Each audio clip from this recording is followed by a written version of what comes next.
Mga kapatid, magandang gabi po. Hindi po. Hindi po talaga pwede. Hindi po talaga pwedeng gamitin ang ating mga internal combustion engine na gamitan mo ng liquid hydrogen. Hindi po talaga pwede. Kung pwede mo man, ay baka mas malaki pa ang gagastusin mo doon sa halaga ng sasakyan mo. Iyan po mga kapatid ang pag-uusapan natin ngayon. Paano po ba ang hydrogen, liquid hydrogen kapag gagamitin dito sa sa internal combustion engine? Unang-una po mga kapatid, ang liquid hydrogen na ginamit na rin ng 87 ng BMW at ng test project ng Toyota, yung kanilang Yaris, yung kanilang 3-cylinder na Corolla na ginamit nila sa Fuji Racing, yung 24-hour racing na iikot-ikot ka lang doon sa racetrack at binibilang yung laps at binibilang yung speed. Kasama na rin doon kung ilang beses kang nagpa-fuel, nagpa-refuel, lahat. Binibilang yun doon at kung ilang kilometers ang natakbo mo. Sinubukan na po ng Toyota yung kanilang Corolla na Yaris, yung 3-cylinder na turbocharged na engine, gasoline engine po yun dati, na ginamitan po nila ng liquid hydrogen. So, sa liquid hydrogen po, pag yan ang ginamit natin, magre-require ka ng malaking tangke. Tulad ng ginamit ng Toyota doon sa kanilang Yaris na 148 liters capacity yung tangke, pero ang kaya lang takbuhin nun, mga kapatid, 65 kilometers. Ang laki-laki ng tangke, pero ang kaya niya lang takbuhin, 65 kilometers. Hindi ka pa makakapunta ng Baguio City, ubos na ang liquid hydrogen mo. At mga kapatid, wag po kayong magtataka ha. Yung kanilang Toyota Mirai na nandoon sa US, gumagamit siya ng hydrogen, liquid hydrogen at electric yung kanyang motor. Hindi po ICE, hindi internal combustion engine. So, both electric motors saka yung kanyang liquid hydrogen ang ginagamit. Yun nga po yung hydrogen fuel cell. Okay, iwan muna natin yun. Ito, yung ginawa ng Toyota na project nila na Toyota Yaris. Mga kapatid, ang unang-unang naging problema nila doon, ito. Yung hydrogen po kasi, yung liquid hydrogen, kapag kaya na isinalin na sa tangke mo, ang temperatura po niyan ay negative 253 degrees Celsius. 6 degrees na lang, nandoon na siya sa freezing point. Mag-iilado na siya. So, napakalamig niya. Ito na po yung proseso. Yung liquid hydrogen na yon, kailangan mo siyang ipump para pumunta doon sa vaporizer. So, another tank yun, na nandun yung heater. Para maging, na siya, gas. Kasi kailangan uminit siya kasi negative 250 degrees Celsius ang kanyang temperatura. Napakalamig. Halos magsisiro na, absolute zero. So, ngayon, kailangan mo siyang ipump papunta doon sa vaporizer para maging gas at magamit mo siya doon sa iyong internal combustion engine. Kaso ito ang problema ni Toyota.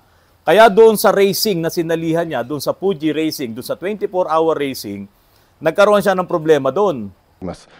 そうするとですね、マイナス253度の超低温に、ポンプを入れると、すごい収縮、どんな材料であれ、熱的に収縮をします。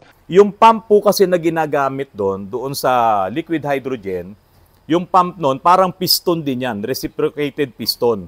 Okay?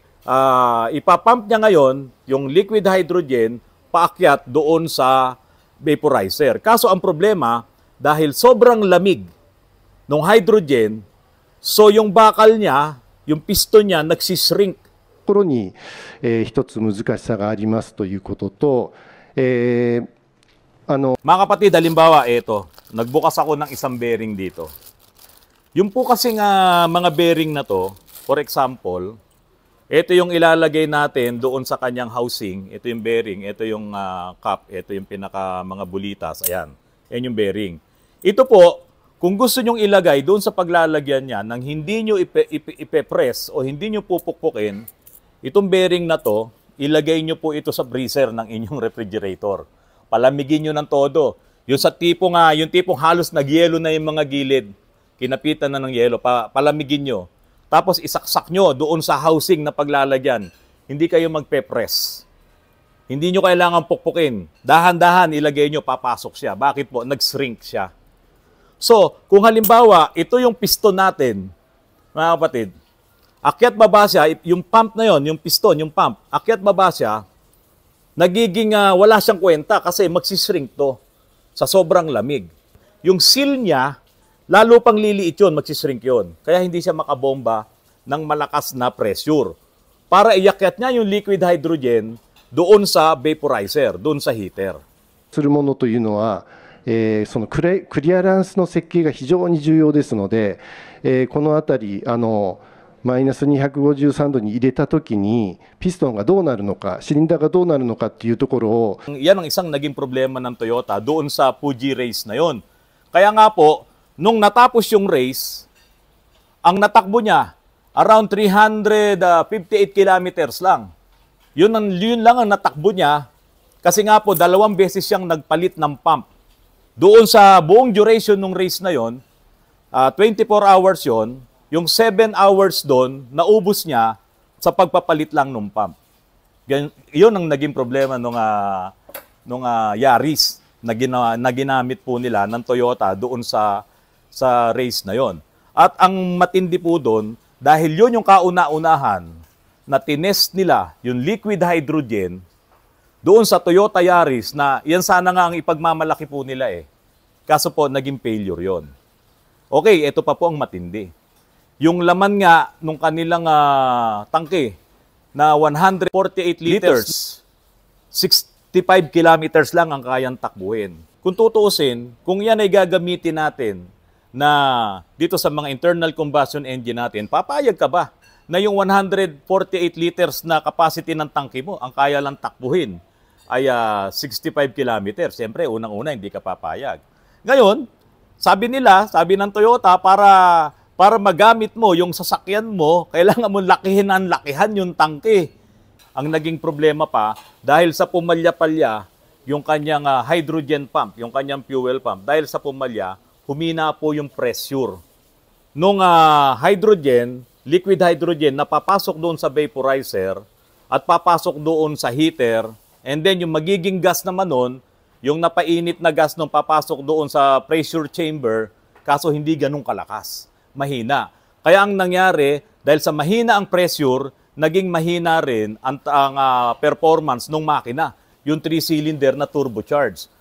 で、圧力を下げるんで、エンジンに投入できる水素の量がやっぱり少し減ってしまうんですね。で、それで少し性能を抑えてるんですが、これを今シーズン少しずつ性能を上げていきたいなというふうに考えています。はい、yung tulad nga ng sinabi ko sa inyo kanina, yung hydrogen, pag nagpakarga ka doon sa refueling station ng hydrogen, isasaksak sa iyo yung nozzle, kakargahan ka, at ang magiging temperatura nun ay 253 degrees Celsius. Ganun siya kalamig. Ngayon, ang nagiging problema dyan, yung temperatura sa labas, yung ambient temperature. Kung halimbawa, dito sa Pilipinas, ang temperatura natin ay 30 degrees Celsius. Mainit yun.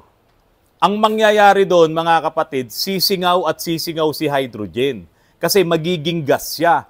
So may portion doon, dahil nga sa yung init, yung ambient temperature sa labas, paiinitin yung tangke mo, yung hydrogen mo, sisingaw siya. At pag singaw niya, ayan, talagang mauubos yung laman ng hydrogen tank mo. ですね、2、3アイディアが出てきております。ただし、まだ着手はですね、Kaya nga po yung BMW, nung sinabi ng BMW mismo, na yung isang full tank na hydrogen mo, doon sa kanilang H7, kapag hindi mo ginamit yung sasakyan mo ng 10 to 12 days, mauubos yung laman. Bakit nga po? Kasi nga po, talagang kailangan niyang sumingaw. Dahil hindi mo makokontrol yung ambient temperature sa labas. Kasi kung halimbawa dito sa atin ay 30 degrees, mainit na yon. Paiinitin niya yun yung liquid hydrogen mo. So from negative 253, pataas ng pataas yan. At habang tumataas naman, siya ay nawawala doon sa lamig na yon, nagiging gas siya.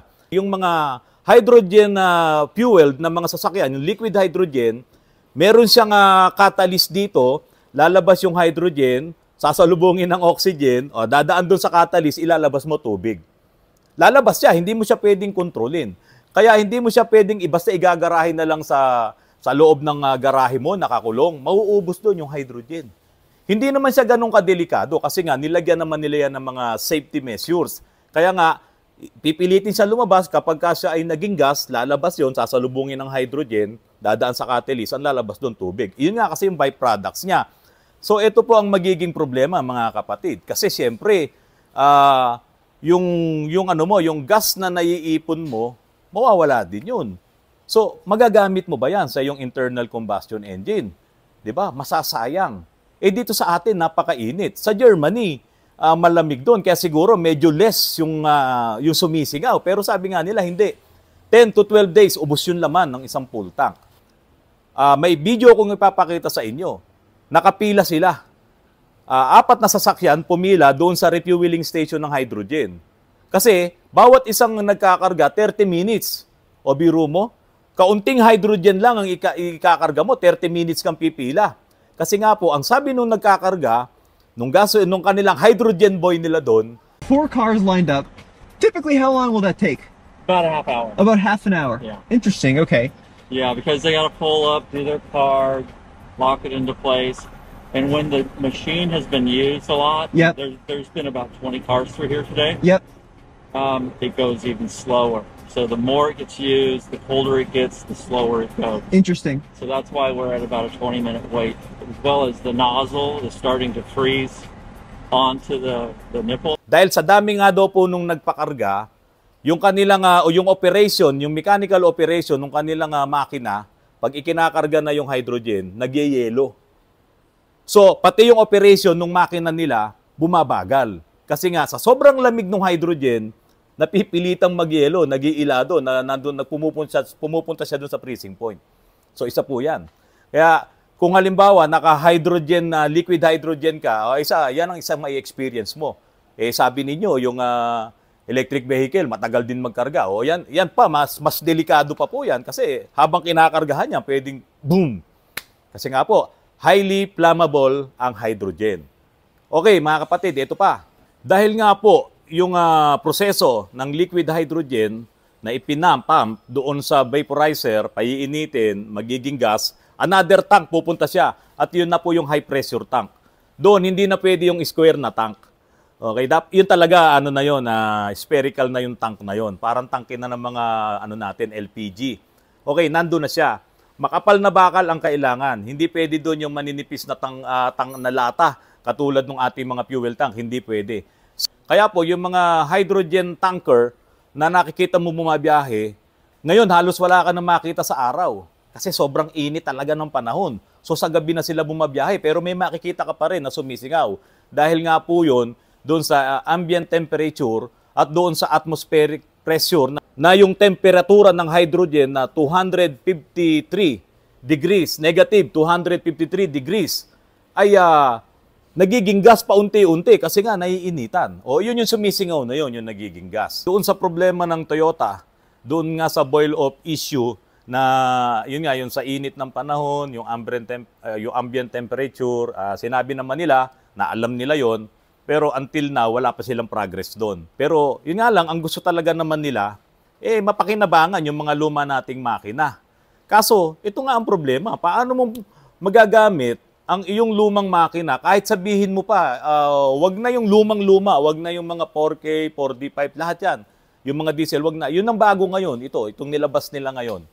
Okay, kailangan hydrogen engine compatible. Papalitan mo ang valve seat, papalitan mo ang barbula, papalitan mo ang connecting rod, papalitan mo yung connecting rod bearing, ang piston liner, ang piston, dapat ready yung mga piston ring. Lahat yan papalitan mo, pati yung intake manifold. Pati yung ignition coil, dapat mas mataas. Yung ignition coil mo, kailangan malakas na malakas ang kuryente. Kasi po mga kapatid, yung air and fuel ratio ng luma nating sasakyan, hindi magmamatch sa hydrogen, napakataas ng air and fuel ratio ng hydrogen. Kaya nga po, kung halimbawa, ituloy ito, halimbawa lang, may nagawa si Japan, si Toyota, at yun nga kay BMW. Hindi po pwede na yung technology na yun i-apply dito sa mga makina natin. Kasi talagang masisira, talagang mawawasak po yan sa sobrang init ng hydrogen. Yun nga ano, yung second fire, yung misfire, halimbawa may misfire at may excess hydrogen, hahabulin pa yun eh. Kasi nga dahil sa sobrang flammable ng ano ng hydrogen, yung misfire na excess hydrogen, hahabulin pa yun, susunugin pa niya yun. Kaso ang problema, nasa manifold na. Kaya nga po, hindi pwedeng gamitin yung mga lumang spark plug. Merong special na spark plug na dapat ay gagamitin dito sa hydrogen. At lahat, marami pong mababago. Kaya nga mga kapatid, yung mga nag-aaral dito sa liquid hydrogen na gamitin sa ice, namumroblema sila. Yung mga gumagawa ng legislation sa pangbuong mundo, kasi ito po, meron ding emission ang hydrogen. Yun nga lang, dahil lalagyan ka naman ng catalytic converter at ilang mga filters, halos wala na. Nababawasan na. Dahil kaunting-kaunti lang naman. Dahil yun po ay galing doon sa yung piston mo. Di ba? O, internal combustion engine, yung piston mo, may langis pa rin naman doon sa gilid eh. Kasi nga, hindi pwedeng walang langis yun. So yun, masusunog yun. Pagka-combust, masusunog din yung langis sa gilid ng piston. Yung naiwan, konting-konti lang yun. Sa bagong engine, nandi-design doon sa liquid hydrogen. Eh yung mga makina natin dito sa Pilipinas, lalong titindi yung pollution. Kasi yung mga makina nga abutan dito sa atin, hindi siya compatible doon sa hydrogen. Kaya ang mangyayari, gagawa talaga ng bagong makina. O mga kapatid, mamili kayo. Electric motor o makinang bago na hydrogen na compatible. Yung electronic, halimbawa, itong pinakabagong sasakyan, sabihin mo na, Hyundai na bago o kaya Lancer na bago. Ngayon, yung year na to, may nilabas na ganyan. Ngayon, papalitan mo yan ng hydrogen engine. Or kung ano man yung mga pyesa, palitan mo. Sige, palitan mo. Palitan mo yung valve seat, barbula, lahat palitan mo. Piston, connecting rod, palitan mo lahat yan. Yung electronics, magkakaproblema ka. Bakit? Isa sa utak nung electronics ng mga sasakyan natin ngayon, yung oxygen sensor. Isa yun. Yun yung makapili, sabi nga. Yun yung nagtuturo, oy, may sira doon. Oy, kulang yung inilabas doon. Lahat, yun yung nagtuturo para doon sa computer.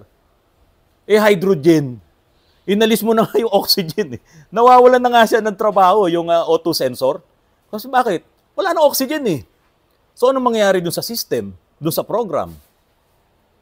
Sa dami ng problema na ibibigay nitong liquid hydrogen, oo, madali siyang i-produce, pero mahal din. Kasi tinatravel, kasi iniimbak, may sariling storage. Kaya nga, sa ibang bansa, iilan lang yung merong pangkarga ng hydrogen. Asahan mo pa ba sa Pilipinas yan? O yung deuterium, isotopes yan ng hydrogen. Pag-aaralan din natin yan, mga kapatid. Sa ngayon, hindi ko muna yan mabibring up sa inyo.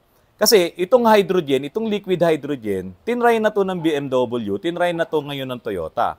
At may mga resulta na yan, may mga pag-aaral na yan. Diba? Tinry ang mga engineers nila, lahat yan, tinry yan. May resulta na. Pwede nga talaga siya. Kung magagawa mo ng maayos. Kaso ito nga si Germany, ito nga si BMW eh. Yun nga yung problema niya. Pag hindi mo ginamit ng 1 linggo o 2 linggo, ubos yung karga. Tapos, sobrang laki, sobrang bigat. So sa halip na makakatipid ka, hindi ka makakatipid. Tapos yung karga mo hydrogen, yung liquid hydrogen, kakaunti lang. Pero yung electric vehicle, marami kang pwedeng gawin. Diba? Napakasimple. Kung sinasabi nilang sumasabog yung baterya, yan na lang problemahin mo. Kung sinasabi nilang madaling masira yan, yan na lang problemahin nyo. Pero sa liquid hydrogen, ang matindi. Diba? Yung mga binanggit ko sa inyong problema, yan po yung nangyari doon sa Toyota Yaris na ginawa ng Toyota, na ginamit doon sa Fuji Race. Huwag po kayong malilito doon sa hydrogen fuel cell. Kasi po, yung hydrogen fuel cell, ang pinapagana niya, itong fuel cell at yung electric motor. Yung mga nakaraang vlogs ko, sinabi natin, yung sustainable production. Kung hindi sila makakasunod doon, anong magagawa natin? Di ba? Nandiyan na Talagang sa darating na panahon, 2030, wala talaga unti-unti na yung internal combustion engine. Kasi nga, itong mga gumagawa ng mga parts ng mga sasakyan, darating ang panahon, ang tututukan na nila, ang titignan nila, yung paggawa na ng mga EVs. At kung makakalusot itong hydrogen at mapabuti pa nila, wala namang imposible. Wag na muna nating asahan yan dito sa Pilipinas. Kasi aasahan mo kung bibili ka ng bago. Kasi kung yung lumang sasakyan mo, hindi mo talaga yan mako-convert. Hindi mo magagamit ang yung lumang internal combustion engine sa liquid hydrogen. Imposible po. Dahil ang dami mong papalitan. Halos yung buong makina papalitan mo na. Ngayon nga lang, hindi natin mapaayos yung mga sasakyan natin top overhaul lang, nahihirapan tayo sa laki ng gastos. Gagawin mo pang liquid hydrogen, bibili ka ng tangke, bibili ka ng vaporizer, bibili ka ng kanyang circuit, lahat iaayos mo. Tapos hindi aandar ng maayos kasi nga hindi siya compatible, manginginig o hindi mo talaga mapapaandar. Kasi kailangan mo palitan ng ECU, lahat, palitan mo yan. Bago. Hindi talaga pwede. Ganun po siya kalaking problema. Hindi katulad ng electric vehicle, motor. O sige, simplihan na lang natin, motor, lagyan mo ng supply, paandarin mo. Paikutin mo, mano-mano lahat. Mapapaandar mo yan Di ba? Dagdagan mo ng malalaking baterya. Sige, wag ka na muna bumili ng mga lithium batteries na yan. Experiment mo lang, mapapaandar mo yung motor. Kahit anong mangyari, kahit maliit na motor ilagay mo dyan, aandar at aandar yan. Hindi nga lang niya kakayanin kasi maliit nilagay mo. Kung nilagay mo sa malaking sasakyan, di ba? Kaya mga kapatid, yan po ang liquid hydrogen na ginamit ng Toyota. Pero hindi pa sila tapos. Di ba? Baka naman na may magawa pa silang paraan. Pero yun nga, meron pa rin tayong pag-uusapan sa mga susunod na panahon. Meron po kasing tinatawag na synthetic fuel. Yung CNF, yung carbon neutral fuel. Meron yan, synthetic fuel. Kaso mahal. So, magiging sagot yan kung may magpuproduce niyan na marami at mura. Maaaring hindi mo pa matanggal yung ICE, internal combustion engine, kung tatanggapin ng ating batas. Kasi nga, sumunod na tayo, may EBITDA law na bawasan na yung mga internal combustion engine Pero kung itong CNF, makakalusot dito sa Pilipinas, hindi mape-phase out ang inyong mga internal combustion engine. Kailangan lang, yung CNF, carbon neutral fuels. Pero pag-aaralan natin yan mga kapatid.